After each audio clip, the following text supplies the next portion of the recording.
Hello, my name's Sharon Blackburn and I'm a member of Christ Church in Woking. 2 or 3 years ago we carried out the Growing Leaders course and I was invited to participate. Now, in my professional life I'm a nurse, I've moved into management and I currently manage a not-for-profit care home company for older people.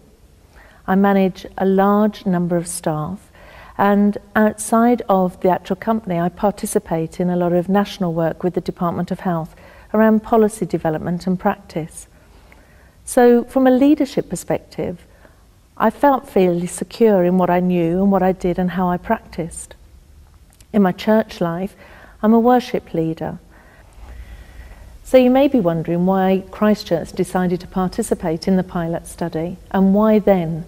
Well, we'd just written a strategy and vision statement and we were looking to the future. And one of the key components of what we want to achieve as a church is to grow, to plant new congregations. And obviously growing leaders is very much a part of that. You need to resource the congregations that you want to plant. Now, have we achieved that? Well, not entirely. And that wasn't really the main purpose behind it, but it was one of the reasons that we took part. The other thing about choosing people, the minister chose people and invited them particularly to come to and attend. Were they already in leadership? Some were, some weren't. And it didn't matter. We were all coming from a different point, but we were all able to contribute to each other. We were learning together. Were there skeptics amongst us? Yes. I was one of those skeptics. I came to it wondering, what was I really going to get out of it? Was there going to be anything new? Was there going to be anything different to that which I knew in my professional day-to-day life? In fact, was I a little bit arrogant in my attitude? Possibly. But actually, as we came around the material, and because we had the opportunity to shape it and make it with many other churches that participated across the country into what the course is now, actually it became a real learning opportunity. We actually started to look at what leadership looked like from Jesus' perspective. And whilst there was some secular, if I can term it in that way, examples, actually we started looking at the Gospels and we started looking at the Bible and saying, what did Jesus do? How did he model leadership? Does that mean that the participants were all yes people, that we've all become clones of our minister? No, not at all. Actually, we're all still very individual. God has made us unique in his image.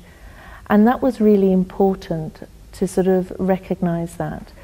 But it was also important to say, well, how does leadership show itself? Does it mean that we're all going to be upfront people?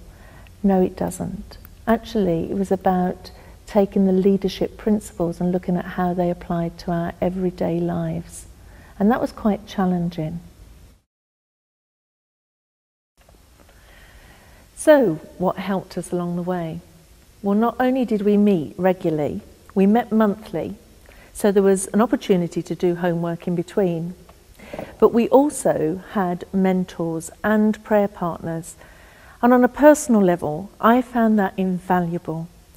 I also distinguished between the person who was the mentor and who was the prayer partner. And obviously they had to agree and they had to sign up for the duration of the course. What were the different roles? What benefited me? Having a mentor gave me a person who I could be accountable to. It gave me somebody who I gave permission to challenge. They challenged my thinking. They challenged my walk with God. They got me looking at things from different perspectives and actually stretched me beyond the course material. That was really valuable, but also in terms of the things that were challenging on a day-to-day basis, to have somebody to pray who wasn't giving that guidance, who wasn't following the material with me, but just could really pray through with me, that was invaluable. And actually, although I haven't continued with that individual, if you said to me, what did I get most out of doing the course? It was having the mentorship, it was having the prayer partner. And I've now still got an established prayer partner.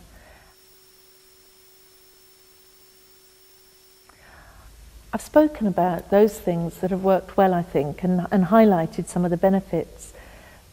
But as you're watching me talk, you may be thinking, well, were there any disadvantages? Were there any bits that you didn't particularly like or that were difficult? Yes, there were. Actually, making the time to attend, making time to do the course material.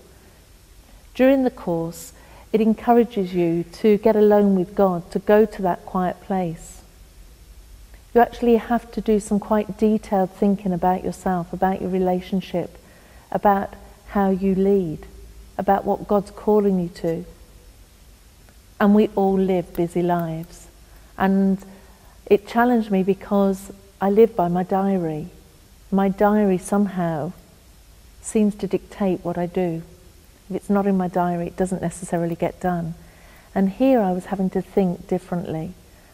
And making that time not to be busy, time to spend with God, time to think about leadership from his perspective and bringing Jesus' values to bear on what I did in my leadership. Those things have had a really lasting impression on me. Has it meant that I do more in the church? No, I'm a worship leader still and feel that that's right and that's where God's called me. Do I do other things? Well, we haven't decided yet whether to rerun the course because we've been busy with other initiatives in the church. But I also feel led to share what I do and what I've learned and how we've approached it in this church with other people. Have all the participants suddenly been elevated into leadership roles that are very visible in the church? No, they haven't. But are they stronger as individuals? Those that I know personally and know well, I would certainly say there is a difference in their lives. Time out with God, getting to know what he wants, doing things on his terms and doing things his way rather than to our own agenda.